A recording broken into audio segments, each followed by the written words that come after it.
Bueno chicos, hola nuevamente, espero que se encuentren bien.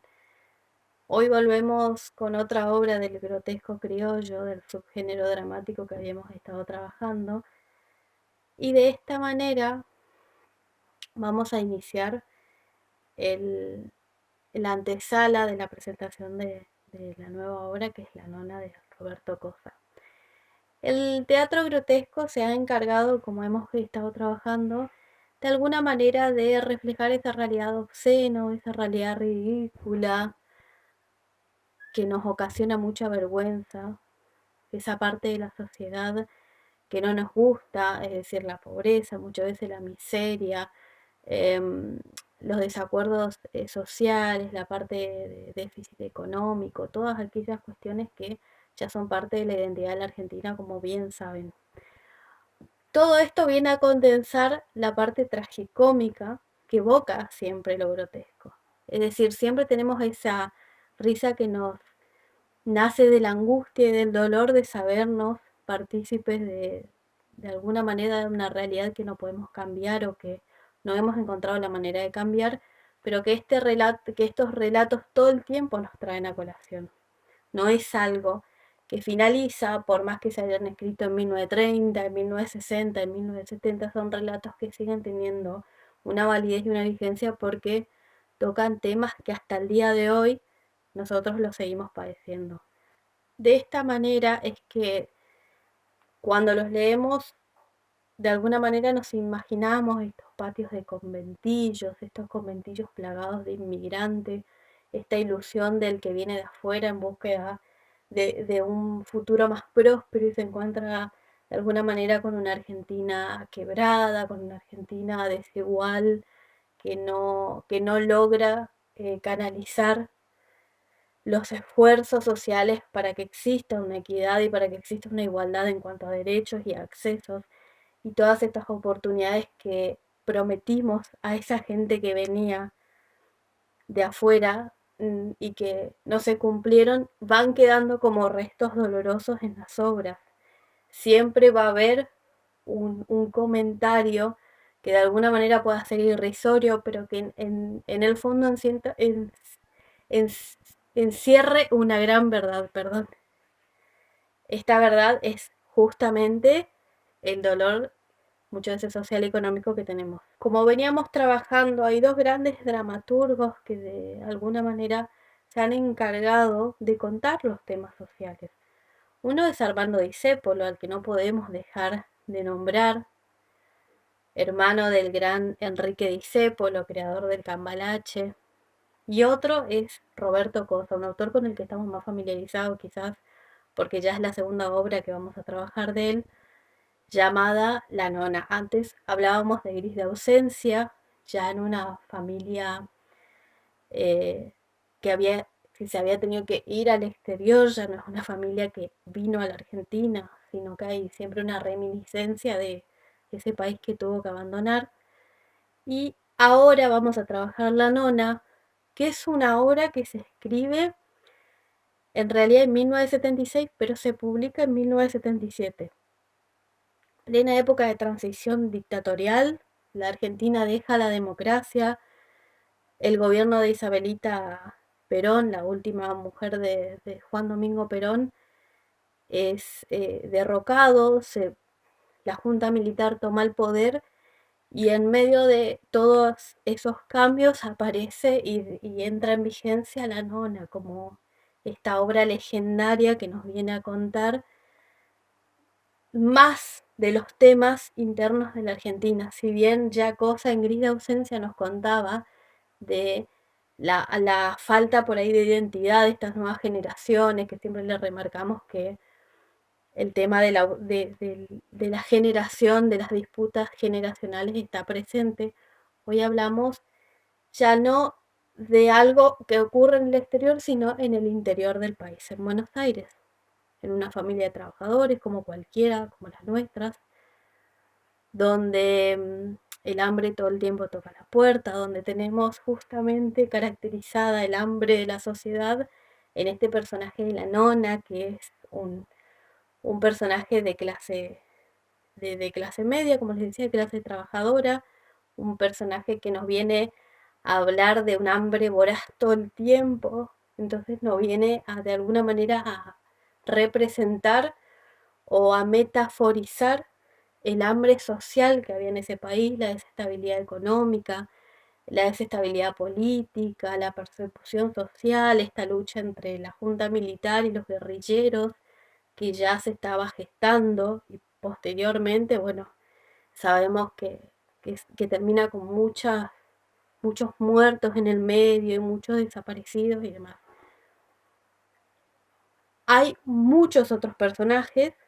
La nona obviamente lleva el nombre porque está este personaje central que aparece en todas las escenas, siempre va a haber un personaje central que van a aparecer en todas las escenas, pero que no, hay veces no es la que tiene la riqueza, pero sí es el nido, la riqueza de lo conceptual, del análisis, pero sí es la que tiene el contenido simbólico más fuerte. Como les digo, en este caso la nona es la que tiene el hambre come todo. Ella,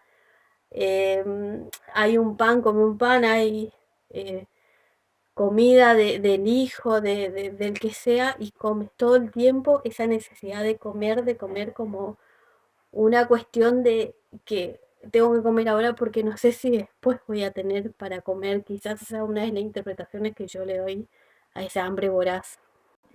Como planteábamos siempre, las problemáticas sociales no están del todo exentas. Entonces van a haber personajes, por ejemplo, que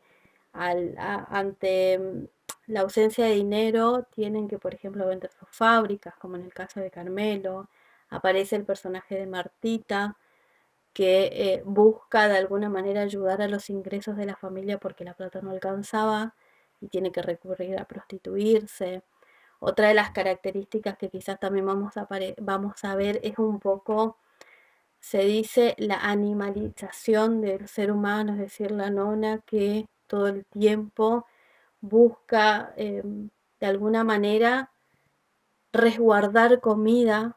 porque tiene ese miedo de, creo que de alguna manera es inconsciente esta interpretación de que por si falta, esa necesidad de tener por si falta que hace que todo, como les dije anteriormente, todo alimento que esté en sus manos o lo come o lo guarda. Hay como una cuestión de que el ser humano pierde un poco ese raciocinio que nos caracteriza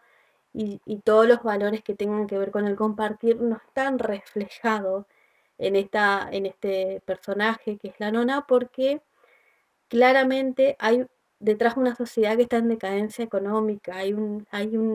una ausencia total de oportunidades de trabajo y esto hace que a la gente le sea muy difícil conseguir un trabajo una vez perderlo o mantenerlo, como en el caso de Carmelo, mantener su fábrica y que tenga que de alguna manera siempre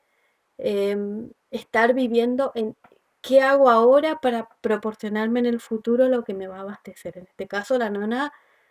de alguna manera guarda su comida y tiene su resguardo de comida, pero los otros personajes vamos a ver que tienen eh, hambre, que pasan miseria, que hay pobreza, porque la característica del grotesco criollo es, siempre va a ser representar la realidad, pero siempre nos va a hacer de alguna manera reír de lo que nos duele. A nosotros por ahí nos duele la pobreza, nos duele la miseria, y leemos un grotesco criollo o lo miramos interpretado y nos reímos con culpa. Siempre nos vamos a reír con culpa y con mucho dolor porque es una realidad que no podemos cambiar. Otra cuestión que vamos a notar en este relato, esta obra, perdón, dramática, es esta cuestión de las generaciones más jóvenes siempre especulan sobre cuándo van a enterrar a la nona. Y utópicamente la nona es la que con 100 años, como dicen, con una dentadura perfecta, termina sobreviviendo a su familia. Toda su familia, al paso del tiempo, debido, como les digo, a esta gran situación económica que estábamos teniendo y a la hambruna que había en el país, termina, como es la que tiene todo el tiempo la comida guardada, es la que termina sobreviviendo a su familia. Hay muchos personajes que van a terminar en temas de salud, en cuestiones de salud mucho más perjudicados que ella, y ella va a ser siempre la que va a estar impoluta, la que va a estar igual y la que va a estar viva al final de la obra. Y es un poco mágico pensar que un personaje de 100 años con una dentadura perfecta, porque remarco esto, porque en realidad todo el tiempo remarca esta cuestión de que la rana tiene sus dientes perfectos, o sea, no hablan de una dentadura postiza, sino una dentadura propia, y es algo un poco irreal si pensamos en la evolución.